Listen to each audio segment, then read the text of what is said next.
আজকে ফার্স্টেই এই নেলসটার মধ্যে একটা হাতে নেলস ওভারলে করেছি আর একটা হাতে এক্সটেনশন করেছি।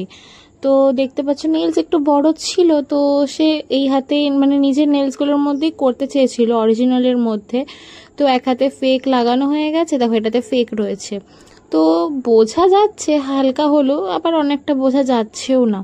তো ডিজাইনটা সিম্পল তো বলবো না, রয়েছে বাটারফ্লাই আর্ট, রয়েছে উমরে আছে, ফ্রেঞ্চ আছে অ্যান্ড গ্লিটার ফ্রেঞ্চও রয়েছে। তো তার মধ্যে একটু হালকা মতন একটু ডিজাইন আছে, এছাড়া আর কিছুই নেই। তো তোমরা ডিজাইনটা দেখে জানিও তো এই ডিজাইনটা তোমাদের কেমন লাগলো। এই নেলসটা না আমি রাত 10:30টার সময় করতে বসেছি। হ্যাঁ, আমার বাড়ির পাশেই থাকে তাই। আর তাকে জানো কটার সময় ছেড়েছি? রাত 1টার সময়। তো তোমরা ডিজাইনটা জানিও তো কেমন লাগলো। ঠিক আছে, চলো টাটা, বাই বাই, আজকের জন্য এতটাই থাক।